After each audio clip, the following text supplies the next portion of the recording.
Inspirational Creatives, episode 253.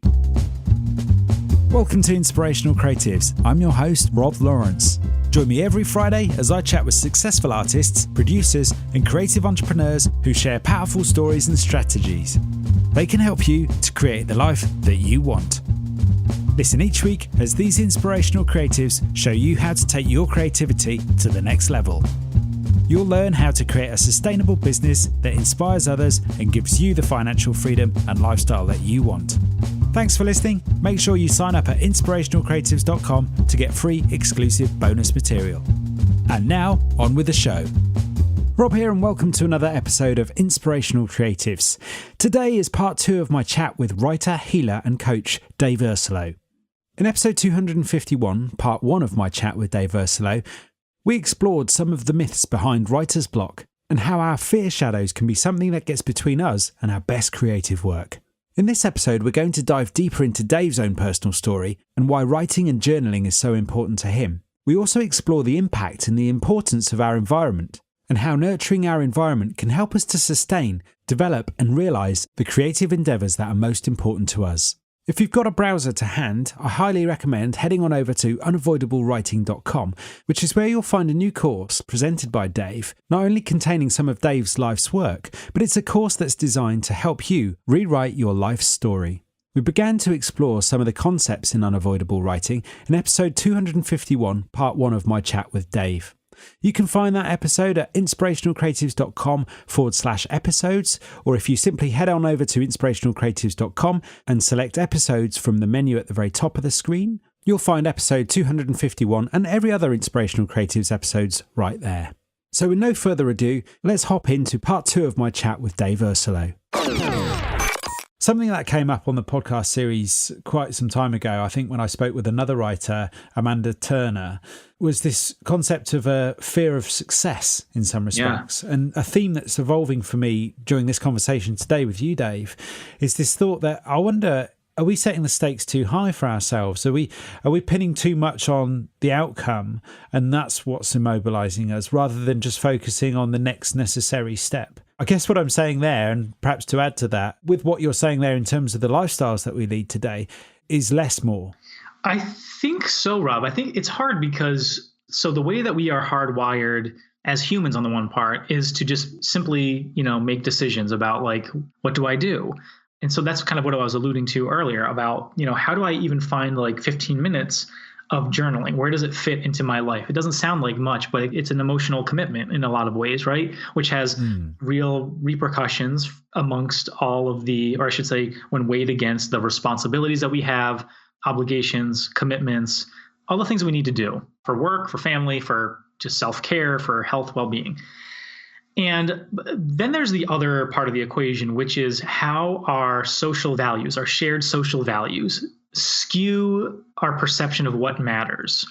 And when I say our, I'm meaning mostly the Western ideal of career success, of what we typically measure as being like successful and meaningful and valuable in life, which is, of course, to have some sense of purpose or identity in the world, to make money, not only to provide for yourself, but to accrue enough wealth to pass it on to children, to make a mark on the world, make a legacy that is ideally positive on a lot of civilization. But when we're making that decision about like which path to go, where do we go, what do we choose? These are obviously very big questions about the overall fulfillment of our lives, right?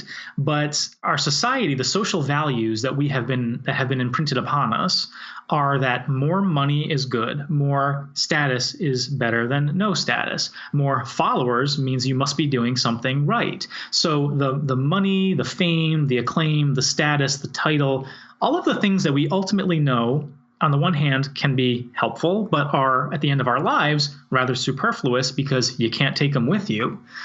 We try to make decisions, I think, instinctively saying, which path do I choose? How do I invest my time that's going to create the most success, wealth, fame, happiness, joy for me in my life? Our society tells us that this is how we have to think. This is how we begin to dream as children when we're told you can do anything, you can be anything. If you could be anything, like what would you be? It's never said like, hey kid, you can be your whole self. And like, no matter what you do in your life, you can still be the whole of who you truly are within. It's always, I want to be an astronaut. I want to be the president. I want to run a company. And that's all fine. But as adults, we need to kind of check that impulse to say, well, if I can't be a best-selling author sitting on Oprah's couch someday, then what's the point of me sitting down with a journal for 15 minutes in the morning? Those two things are incongruent, I should say, with one another, because there's value in the moments that we spend investing in our self-awareness. There is value in taking time to check in with yourself, with what ideas feel like they're wanting to express themselves through you, with when you feel called by the muses, with just kind of checking in and say, like, what is the story that I have been living lately? And is this a story that I want to be sharing with my family, with my friends, with myself? The reason that this is all so valuable is because when you use a personal practice in self-awareness to stay mindful of how you're feeling, how you're moving in the world, what you're experiencing, and how the subtle clues and hints of your soul are expressing themselves through how you're feeling in the words that you're sharing, the thoughts that you're having, you take all that investment of time and energy with you. Nothing of it is wasted.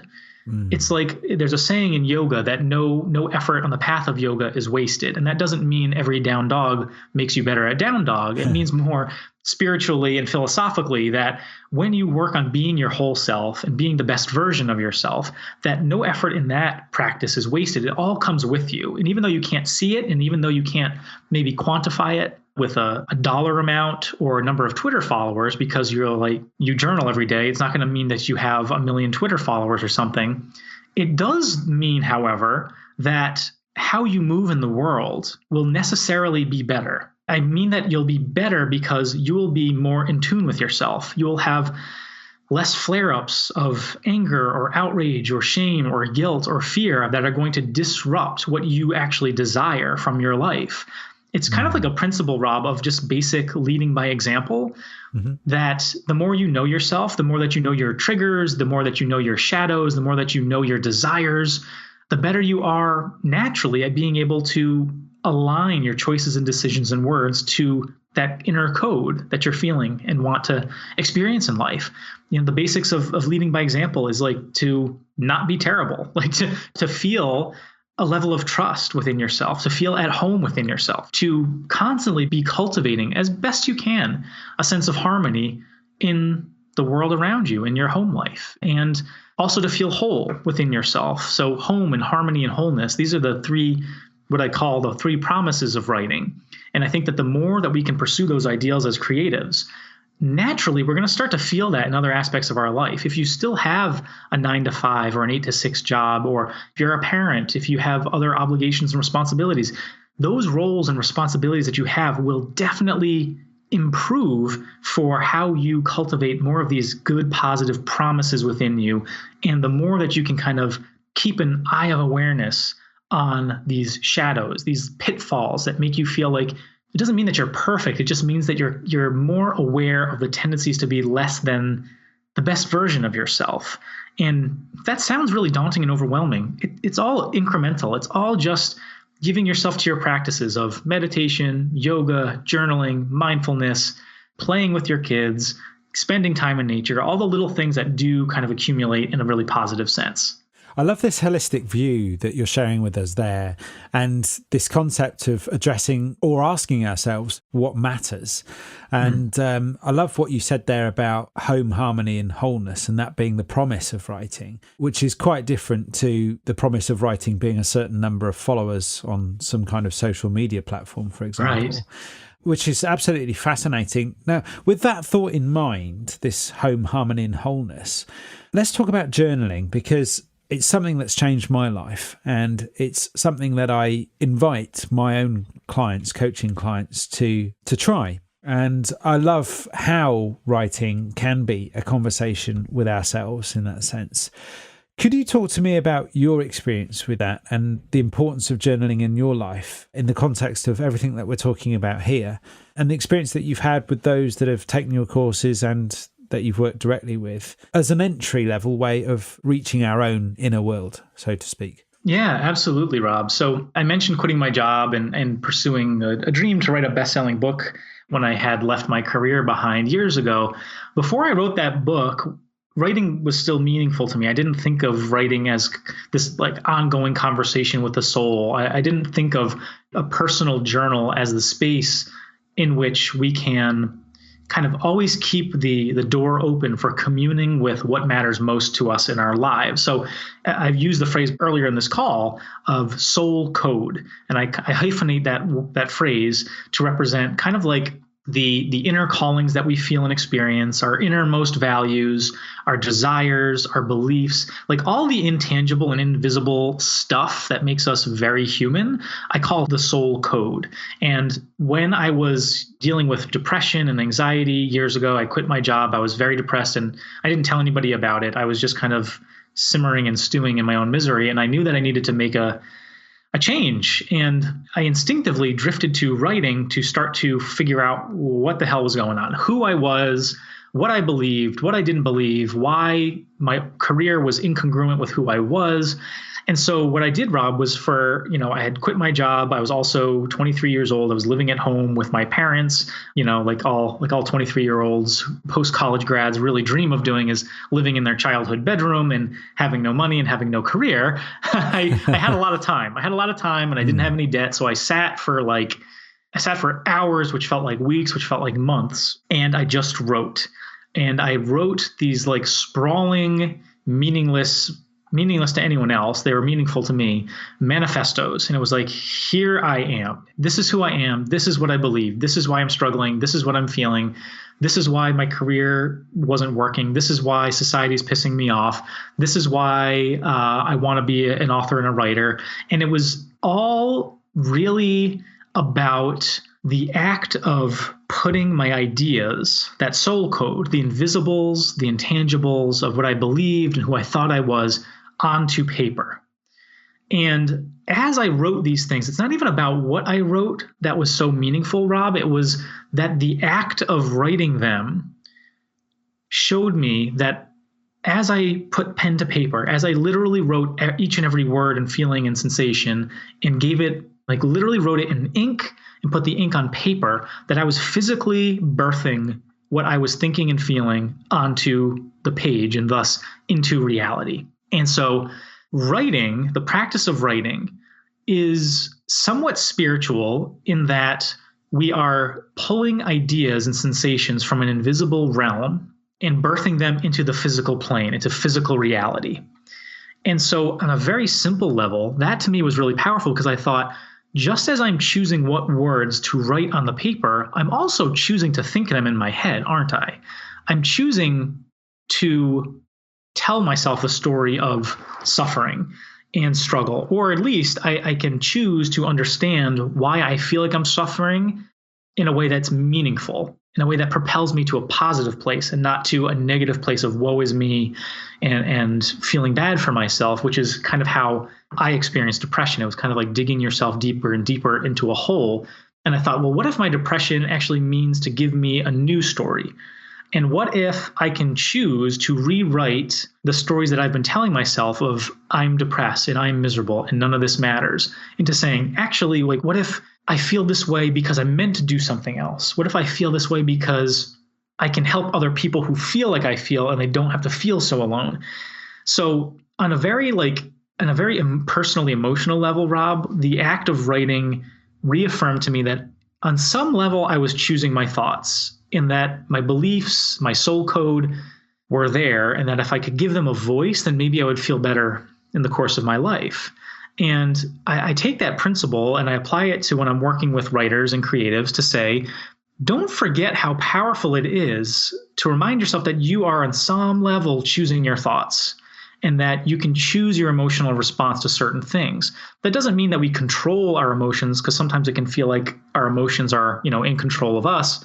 Because I also advocate paying attention to your emotions as subtle clues and hints that are informing your conscious mind of what may be happening on a subconscious level. To me, writing is a practice in staying aware of how we're feeling and what we're thinking, or I should say, how our thoughts and words and actions are or are not aligned to that soul code within. It's kind of like a personal checkup, like going to the doctor. We personally check in with ourselves to see how aligned we are, or if we're unaligned, how we can maybe make the choice to change that. Yeah, absolutely. I would say that one of the clear benefits of journaling in my own experience has been that ability to turn the invisible into the visible, to see my own thoughts and ideas reflected back to me on the page.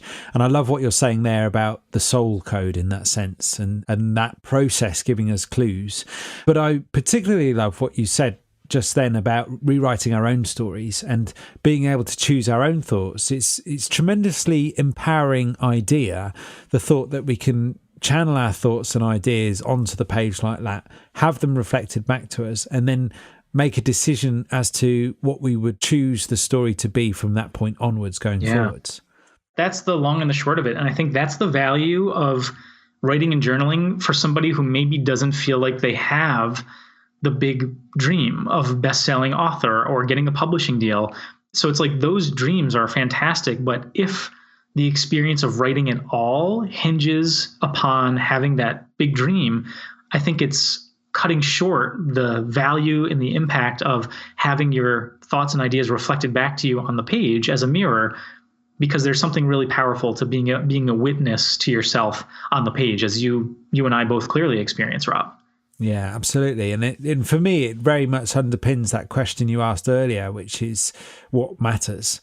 And I guess that when it comes to our writing practice or our creative practice, whatever that may be, it's about asking ourselves, what do we, without the distraction and influence of everything around us and within our environment, and we'll come to that in a second, without all of that stuff, who would we like to be, or what do we most value? And starting there in some respects. Absolutely. That's step one. Step one is just like, who am I? Who am I and what matters? And when you have that as kind of like your guiding vision, then you can start to pull various points of awareness and feeling and sensation into, does this align or does it clash?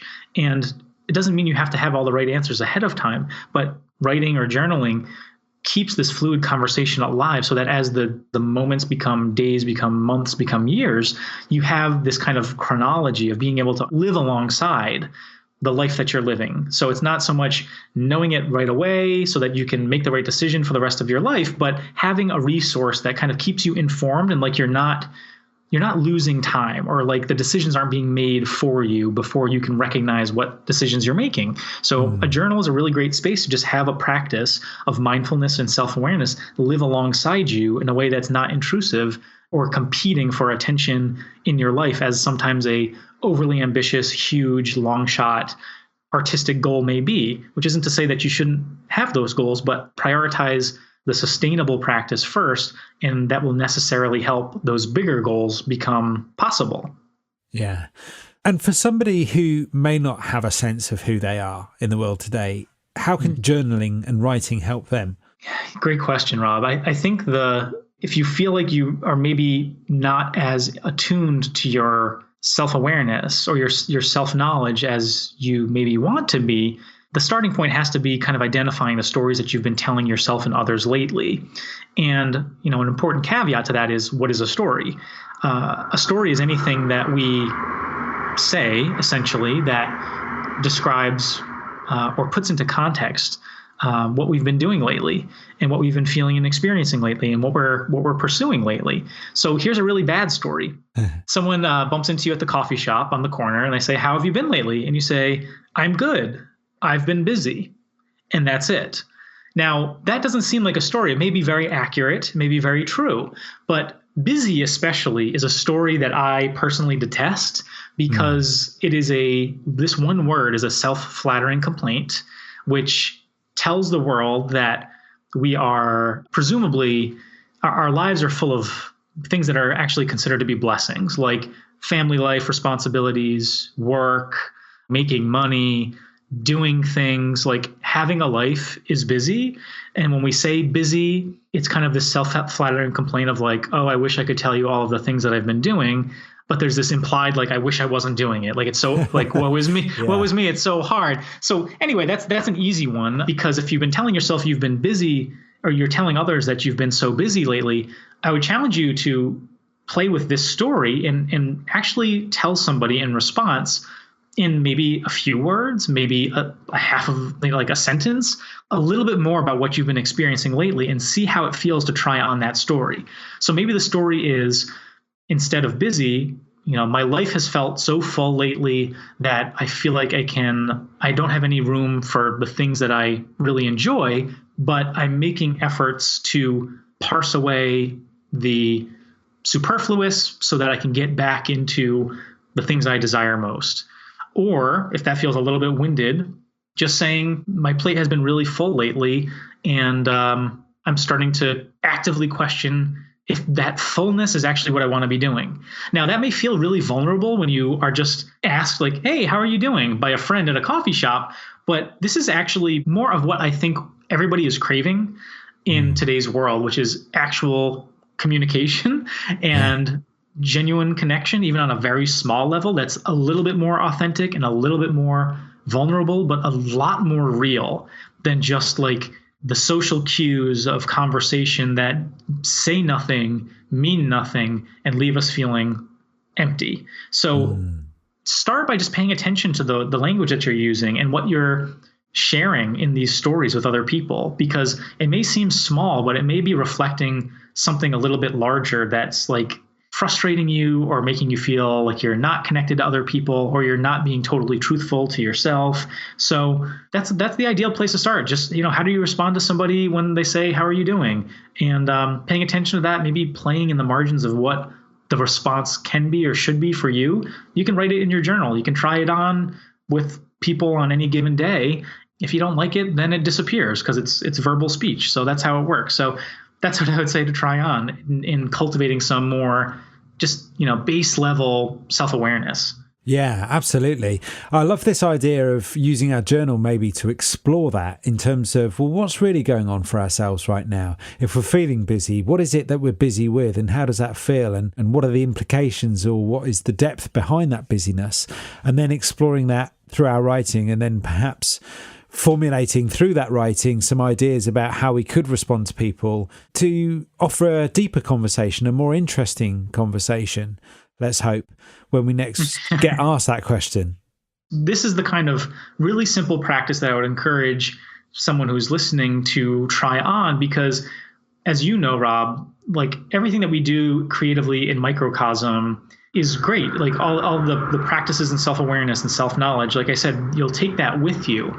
Ultimately, taking that with you means how you live out in the world and how you engage with your community, with friends and family members and peers. Like this is also a fundamental part of writing and creative self-expression that I think sometimes gets overlooked because we understand as creatives that our practices often require isolation or seclusion or some sort of distance from others so that we can get more deeply attuned to how we're feeling in the moment. But that doesn't mean that artists are reclusive and need to be hidden from the world. So as you take your creative and mindfulness practices with you, internally, as you go about your day, go about your life and out in the world, it also stands to reason that how you engage with the world around you can inform your creative practices too. So something like, basic little conversations with people are great examples of insight and awareness on maybe the stories that you're telling and how you're feeling in a given moment. I love that. And that leads me on to this question I wanted to ask you about environment. You mentioned there isolation and seclusion and how what goes on around us influences our writing in that sense. I know more recently you've been teaching more about how our environment affects and supports our writing, or indeed our creative work, I would argue. Could you talk to me a little bit more about that? Because I was fascinated to read about it in your ebook about establishing a writing environment. We've spoken some time ago on this very podcast about changing our perspective, so shifting our position in an environment. But could you just talk to me a little bit more about this concept of establishing a writing environment? Yeah, absolutely, Rob. Thank you for bringing up that ebook. That's it's a workbook that I created this year called Writer's Block is Dead. And I give you 9 steps for overcoming writer's block through some rather unconventional means. So you can be able to discuss that and link to it at the end of the call. Sure. But it's available free for my readers of my newsletter. And yeah, in that ebook, I mention this concept of establishing a writing environment for yourself. It's also one of the fundamental principles of unavoidable writing. So, Rob, I think you can probably relate to this. Have you ever been, well, it's going to be a little bit more difficult for you, I imagine, because you're a podcaster and an audio fiend. So you actually require space for physical equipment like mics and all the rest to do your job, right? For writers, it's oftentimes a little bit different, especially, earlier we talked about writers who start at this like early stages of their practice where they're asking themselves, what's the point? What's it all for? And this makes me uncomfortable. Like that, the fear shadow scripts that come up usually quite early or in a young creative practice. What I often find with writers who are in this place is that they don't really have a dedicated space for themselves to actually engage in their writing practice. I can relate to this personally because years ago, I was living in New York City, and New York City is very expensive, and I had very little money. And as the months went on, I had even less money because I wasn't making enough money, and my rent was really high. So I had like almost no furniture in my apartment. It was very austere. It was very like basic. I actually just was using furniture that the person before me had left behind. And so I didn't have a writing desk. I had a clothes bureau. I turned that into my workspace for my computer. And when I wanted to write in my journal, I would just move the computer to the side and write by hand in my journal on a bureau in a very empty apartment. And I can tell you that writing environment did not support my creative values. It did not support my creative ideas and ideals. And it actually made me feel very uncomfortable. I didn't enjoy writing in that space. Now, I could have redecorated the whole apartment. I could have moved into another place. But even in the microcosm of that space, if I had just invested a little bit more attention into adding some details that made the corner of my clothes bureau feel a little bit more creative, maybe by adding some different statuettes that represent different, trips that I had been on, or yogi writers are very woo-woo type of people. So adding some gemstones or crystals or carvings, little things can create a microcosm of an environment that you designate. It's like you're mentally and emotionally designating that space as your creative space. And what happens in just as little, I should say, as creating this little designated area or a large office or, your whole home or apartment as a physical representation of your creative desires, of your values, of artistry and self-expression and whatever the rest of your values are, you start to imprint a sense of a right to belong as a creative. Now, what I mean by this is it's really easy to hide from your creative callings, from your writing desires, from your artistic practices if you don't have a dedicated space where that practice exists. Now, again, like I said, you don't need to have a whole home or like an office that is just purely dedicated to your writing. But do you have a writing desk? Is there literally a desk or a space where you can sit and write that doesn't get used for many other things like dinner, like it being your clothes bureau or your coffee table? Ask yourself the question, are you only really able to comfortably write in your journal or on your computer when you have to go out to a cafe or to a co-working space? Because if so, that means you're quite limited in your time and your opportunities to engage in your writing practice. So I encourage my students, I encourage my clients to cultivate just a small microcosm of a space that feels like their writing practice, their writing desires, again, the invisible or intangible ideas and visions that we have for our future selves, a physical place where we can feel more accountable to those desires. It's another form of like journaling, right, Rob? It's like it's making the physical space a representation of what we desire. It keeps us more accountable. It keeps the proverbial door open to what we say we want. Yeah. It serves as accountability. It reminds us to sit down with the writing. And, on a deeper level, I think it affirms this right, like the right to exist within your practice. And that goes a long way, as simple as it sounds. It sounds simple, but I can attest to the power of it. And even with the audio kit that I have a dedicated space. And I remember having a chat with Natalia Comis earlier this year, and she was talking about the importance of having a dedicated space and setup for her painting work. I love the fact that you mentioned Stephen Pressfield earlier in The War of Art. One of the things that stood out from those books for me is the ritualistic nature of approaching our work. In many respects, our environment is the home for those rituals. I think that's what I was hearing you allude to there. And Natalia was also saying about how she's always got her easel set up.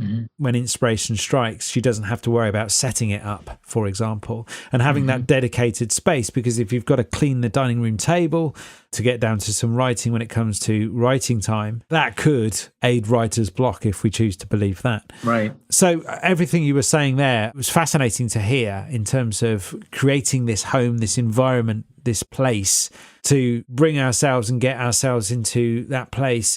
I'm curious to know, Dave, for you, having that dedicated space, do you find that you're able to, and I guess this is tying in with my thoughts about writer's block in that sense, do you find that you're able to easier get back into your writing, having that dedicated space? Yeah, absolutely, Rob. I struggle just as much as any other writer or creative with their practice. I struggle with motivating myself when there's so much to do, or I have an idea. Like I get really frustrated still when I have an idea of what I'm trying to write, and then like another idea comes up while I'm writing it, and I'm like, this isn't what I meant to write. And it's cool that I was writing something else, but I still need to write the original idea, if I have a deadline or a newsletter that I'm writing. So I get frustrated as anyone else. But within those microcosm of struggles that I'm experiencing as a creative and experiencing like the physics of writing and needing to compel myself to get back into my practices, I don't have a hard time sitting down to write because, for me, I'm in a relationship, but I don't live with my partner yet. My home is basically one entire creative space. And over the years, I know we talked about this years ago, Rob, but over the years since we had that conversation about changing perspective and having, maybe a desk or a workspace in a couple different areas so you can kind of physically alter your perspective, even in your house or home or office, to change how you're thinking or perceiving an idea or a problem. And I really believe that actually alters how our brains perceive the words or whatever we're working on. My home now is an entire creative enclave. It is full of the colors that I like. I have, just from where I'm sitting now, I have 1, 2, 3, 4, 5, 6 different writing spaces within eyeshot of where I'm sitting as I talk to you. I move my writing space outside in the warm summer months. I have multiple desks in windows because I love writing with a view and being able to kind of zone out to music and take in nature. It's infinitely easier to re-engage with my writing practice because my whole home is essentially like an homage to my writing practice. But by creating these physical spaces where my writing feels at home, it makes me feel at home within my practice. And remember the shadow that I referenced earlier of feeling uncertainty or instability, or like our practice may inspire a lack of control or instability in our lives. I believe that when we create a writing environment for ourselves, it also reaffirms that we are finding home within the practice that we desire, and that it's not going to take away, it's not going to erode or disrupt the rest of life. It can fit in such a way that it actually bolsters the stability and the foundational strength of the rest of the lives that we're living. And so making a home for your writing is like finding a home for the practice itself. Yeah, I love that, Dave. And I love what you just said there about finding a home for the practice, how that fits with what you were saying earlier about harmony. I don't know about you, but certainly for me, having that dedicated space, I always feel really good in that space, no matter how hard life may be or how hard my creative projects seem at that point in time. When I get myself into that dedicated space, I feel like I'm at home. That's where I truly belong in that sense. Absolutely. And that's the real goal. We're talking here, Rob, about having a place where you can engage in your practice. But I would wager that however you, the listener, were to decorate a small space, even it doesn't have to be like a desk. It can be like a miniature altar, or an altar meaning like a ritualistic space that you deliberately, conscientiously create or dedicate if only in your mind, if only emotionally, as a place of meaningful experience or meaningful endeavor, then that's always going to be a representation of you and how you feel at home. That's why, I didn't create my home as this kind of creative enclave because it would be a boon for my career. It's because it made me feel at home within myself too. And that the practice was just an extension of who I feel myself to be. So here we are coming full circle of, as we said, writing is a reflection of the writer. The writing is flowing because the writer is flowing. If the writing is stuck, it's because the writer is stuck. So being able to cultivate home within yourself, or I should say home within your home, that feels like home within yourself, is going to help you feel more at home in your writing and less challenged, less insecure, less fearful about what, the repercussions could be. It all plays into itself, and it is very holistic. You use that word yourself. It's all very holistic because nature itself, the whole world that we live in, to wax philosophical here for a second, our eyes lead us to believe that things are separate from everything else. And our egos, which are not necessarily bad things, because our egos are vantage points for the life that we're living. So from this vantage point that you and I have, we have our own unique perspective into the world, and that gives us a way to distinguish everything from everything else. However, like nature and the world and the universe as we know it is a lot more connected than it is separate. And the separation, many would argue, metaphysicists amongst us, that everything is connected and that nothing is separate, that nature is just nature, that the universe is just the universe, that things aren't separate from themselves.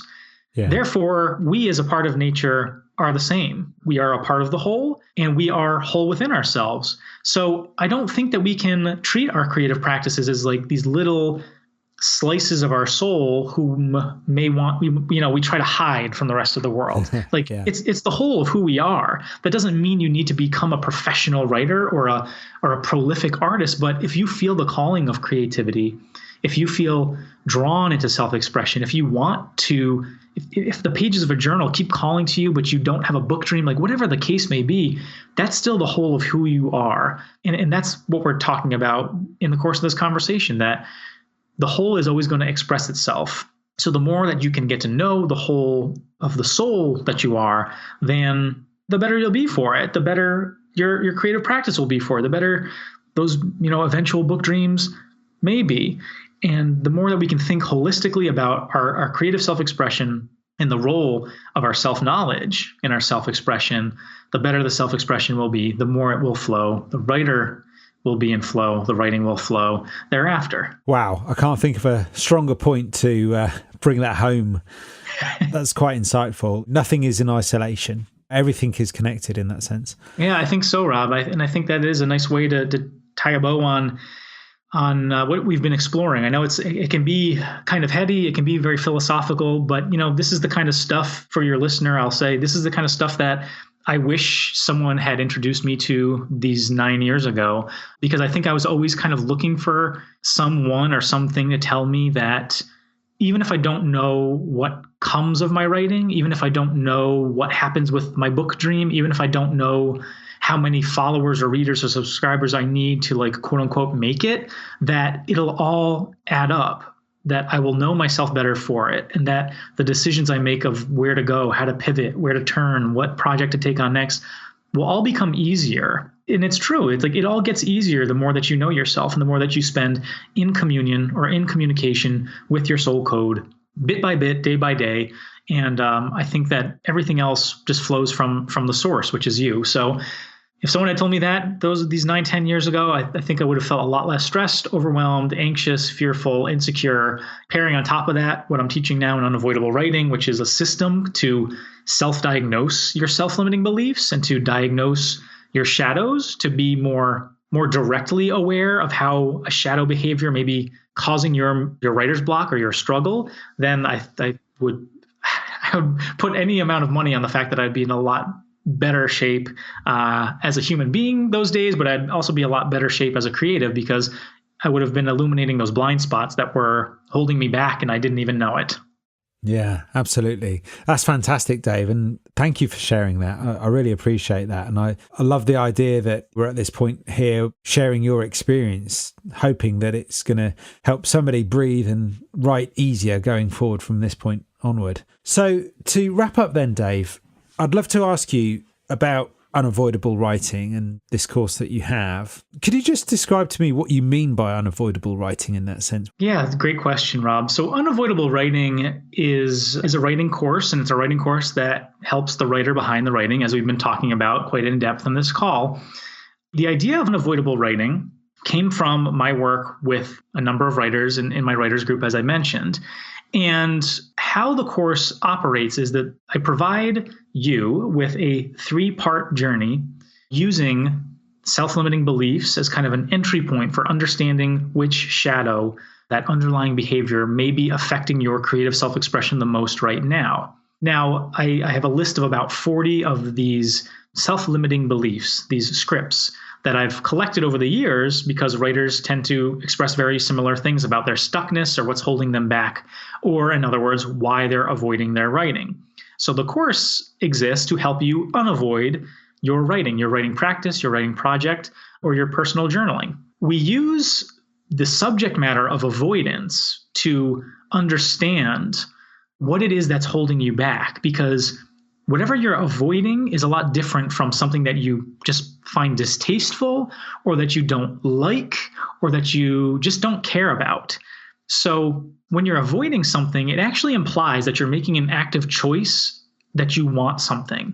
So if you feel like you're avoiding your writing, it means that deep down you're choosing it. It's just kind of like you're unchoosing it, like you're choosing not choosing it, right? Yeah, right. And it's probably causing you some ongoing sense of discomfort because you know you're avoiding it, so it's probably lingering and bothering you. And there's some sort of promise that you have attached to what would happen if you actually did the thing that you're avoiding. So a good example is like when we know that we should be eating healthier and that we can't, we're avoiding committing to like a raw foods diet because we know it's going to be good for us and we feel it every time we eat a piece of chocolate cake. By the way, I don't subscribe to dieting in that way. Like eat healthy, do your thing, whatever is healthy and good for you. But the example is if you feel like you're avoiding something that's good for you, it's going to kind of keep bothering you and eating away at you at that emotional level. However, on the other side of that avoidance is promise. There's good things that await you, and you kind of know that, which is why you're feeling the frustration of being stuck with it. So in Unavoidable Writing, Rob, we have this 3-part process. You take a look at these self-limiting beliefs, these scripts that reveal where the shadow behavior may be that's holding you back or causing your avoidance. And then I provide a number of lessons, creative exercises, writing prompts, styles of journaling, meditations in this very thoughtful kind of like narrative arc that help you to more effortlessly move past your shadow, to heal if there's any lingering wound or discomfort that's maybe causing this expression in your writing from somewhere else in your life, and then learning how to engage in writing in a way that honors the promise of writing and doesn't keep triggering your anxieties, your fears. It doesn't feed into the story of writer's block. And so basically, it's just a totally unconventional set of creative wisdom and advice and approaches that don't exacerbate the struggle of writing, but actually create a self-sustainable writing practice for yourself that helps you with any other goal that you may have. So it's totally holistic. It's right on line with what we've been talking about here. And it's available at unavoidablewriting.com. It's, my life's work and I'm super into it, as you can tell. And I've been really excited by how meaningful it has been for the first beta students that came in last winter, how much has changed for them, how much they've illuminated not only about where they've gotten stuck in their writing, but where else in their life that shadow has been manifesting. And it's been really remarkable. It's a really uplifting experience to have. And, considering I don't consider myself to be a salesperson or an online marketer of products, this is kind of like my life's work. And it's really fun to help guide creatives and writers into a deeper level of self-awareness based on my own experience, Rob, and based on the things that I wish that I had 10 years ago. So this is all of it. It's based in yogic philosophy. It is very holistic, and I know you'll take a lot from it. That's fascinating. So that's unavoidablewriting.com, correct? That's correct. Fantastic. And I'll put the link in the show notes with all the other resources mentioned, of course. Where else can folks connect with you, Dave, and find out more about what you're working on and, of course, all of your other work? Yeah, absolutely, Rob. So you can find me at daveursillo.com. You can sign up there for my occasional newsletter, which I send out about every other week. It's a newsletter that I pride on being one of the things that you actually want to open when it arrives in your inbox. So when you sign up, we'll include the link to my free workbook called Writer's Block is Dead, and that'll give you some tips and insights. It'll also kind of give you an overview of what else is inside Unavoidable Writing in so few steps. Otherwise, you can find me on Instagram at Dave Ursillo. My last name is spelled Ursillo. That's basically the only social media I've been using these days. And of course, finding more about Unavoidable Writing at unavoidablewriting.com. Thank you for that, Dave. What's next for you, finally? Good question, Rob. What's next for me is I'm spending the rest of this year working with unavoidable writers in the course, expanding my outreach, trying to get into front of more rooms to do workshops and live teachings that share the philosophy of this course, so everything we talked about. So if you who's listening is part of a writers group or community or a yoga studio somewhere in the world that would like to have me and to talk about these things, I'd be honored. You could reach out to me by emailing hello@daveursillo.com. Otherwise, I have some fun personal travels coming up this year, Rob, to Morocco and Italy. I may be working on a new book soon, and it may be the title of which may be the title of my writing course. So don't be surprised if we have a new book to talk about soon. Yeah, thank you again for sharing all your wisdom today. Absolutely fascinating and deeply insightful. Thank you, Rob. I really appreciate it. Thanks for listening. Nothing beats the stories and advice of an expert to help you raise your creative game. I would love to know what you thought about today's episode, so don't forget to subscribe in iTunes, where you can rate and review the show. If you like this episode, I invite you to share it on Facebook or Twitter with the one person you know who will benefit from the wisdom shared here today. You can find the show notes on inspirationalcreatives.com/podcast.